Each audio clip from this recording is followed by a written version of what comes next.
오늘 우리에게 주시는 하나님의 말씀은 마가복음 16장 1절에서 8절까지 말씀입니다. 1절 안식일이 지남에 막달라 마리아와 야고보의 어머니 마리아와 또 살로메가 가서 예수께 바르기 위하여 향품을 사다 두었다가 안식 후 첫날 매우 일찍이 해 돋을 때에 그 무덤으로 가며 아멘. 시신의 향품을 바르기 위해 가는 여인이 누구냐면 막달라 마리아와 야고보의 어머니 마리아와 살로메입니다. 여인의 몸으로 시신의 향품을 바르기 위해 가고 있죠. 여자분들 시신의 향품을 바를 수 있을까요? 여인들 대단한 것 같죠. 그런데 여기서 정말 대단한 것은 이 여인들의 의리입니다. 이들이 부활을 바라보고 무덤에 가는 길일까요? 아닙니다. 이 여인들은 부활을 전혀 생각하지 못한 여인들입니다. 단지 시신에 향품을 바르기 위해 가는 거죠. 그렇다면 왜 시신에 향품을 바르려고 하는 걸까요?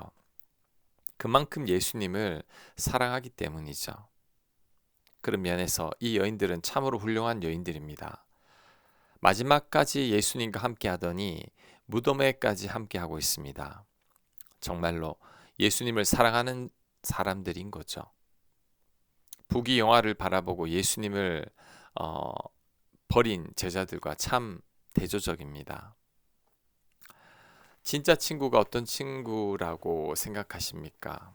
가장 힘들 때 곁에 있어준 친구입니다. 나에게 아무런 이득이 없는데도 내 곁에 있어준 친구들. 내가 가장 힘들 때 진짜 친구가 드러나죠.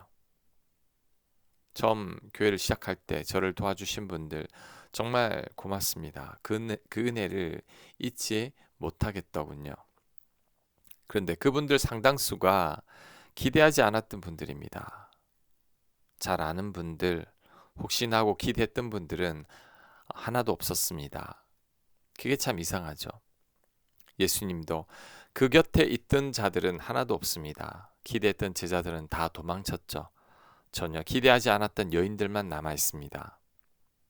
참 아이러니하지 않나요? 그런데 하나님의 역사가 이와 같은 것입니다.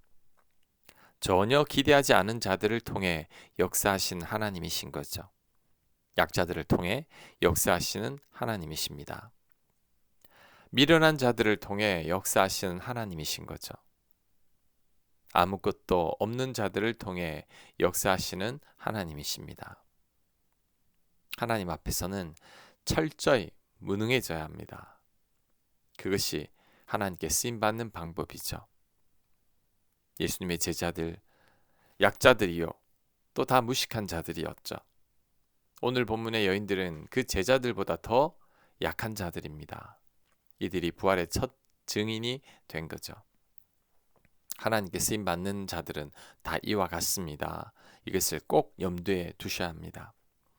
이것만 제대로 알아도 나는 부족해서 하나님 위에 아무것도 할 수 없다는 말은 하지 않게 될 것입니다.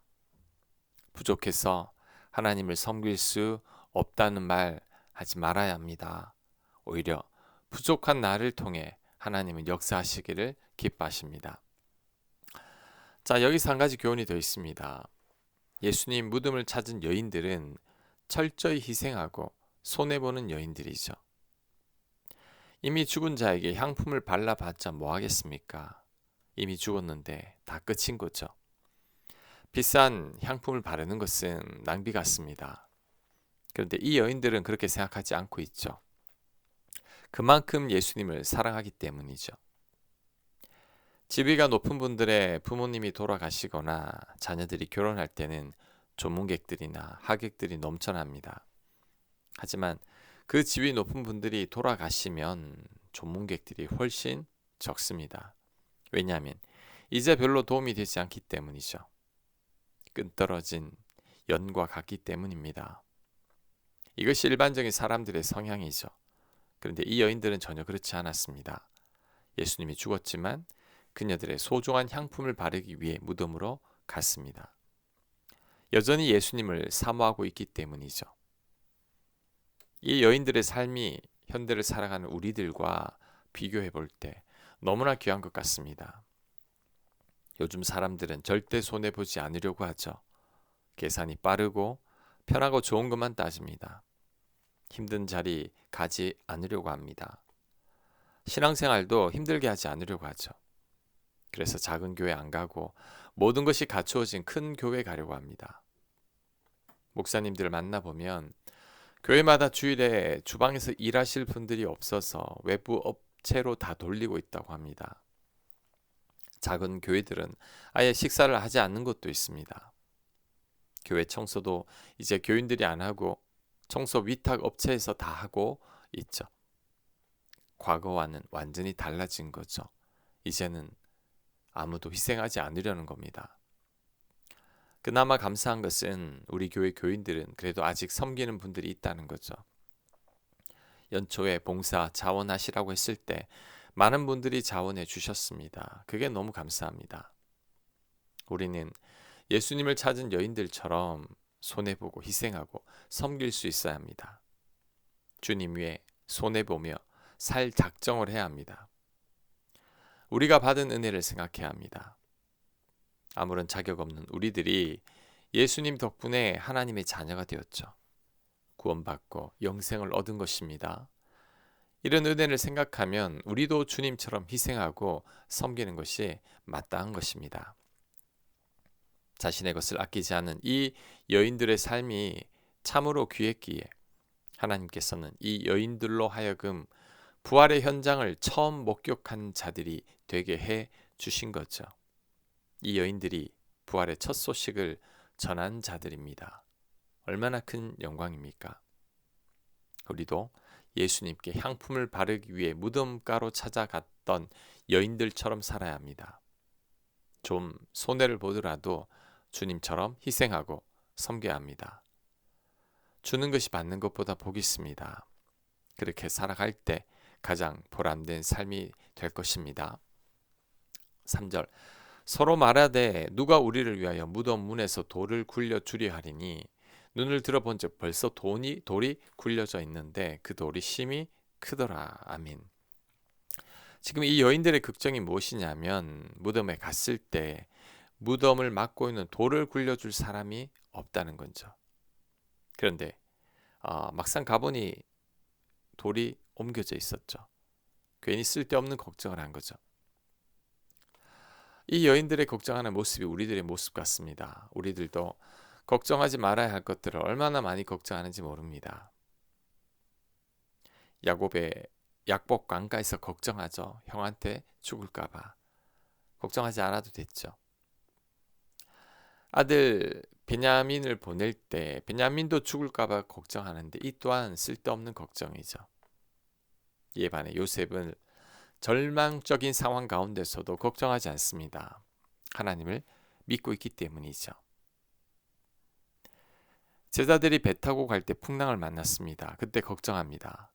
배 안에 하나님의 아들이 타고 있는데도 배가 뒤집혀질까 염려했던 거죠.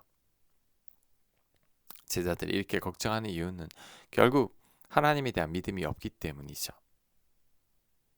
믿음의 반대는 불신이 아니라 염려입니다. 걱정입니다. 쓸데없는 걱정 말고 다 맡기고 잊어야 합니다. 십자가를 생각해야 합니다. 요한복음 14장 1절을 말씀합니다. 너희는 마음에 근심하지 마라.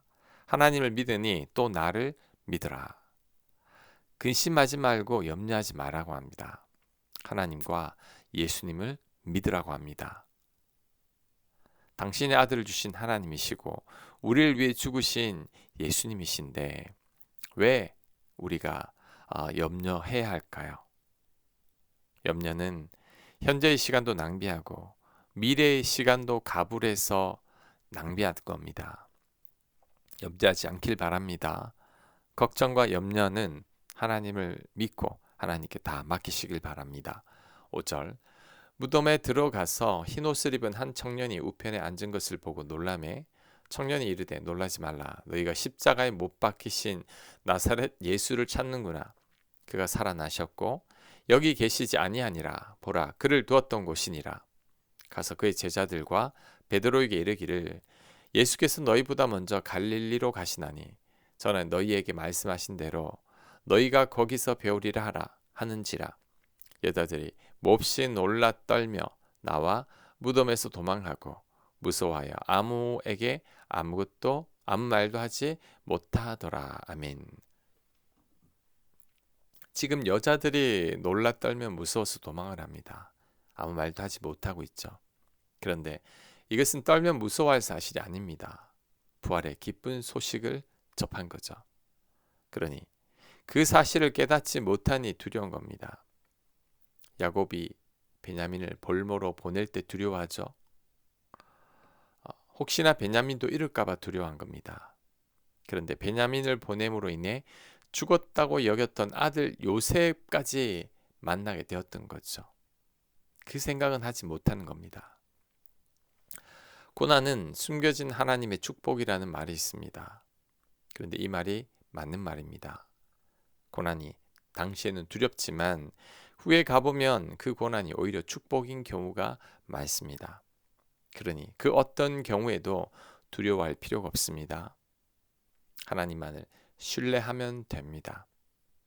그럴 때 하나님의 놀라운 역사를 보게 될 줄로 믿습니다. 아멘. 묵상과 적용 질문입니다.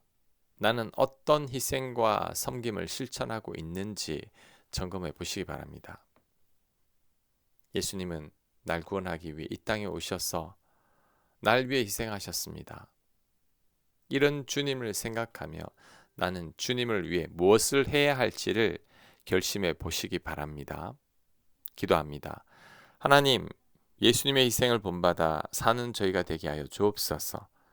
나만을 위해 살지 않게 하시고 희생하고 섬기는 저희들이 되게 하여 주시옵소서.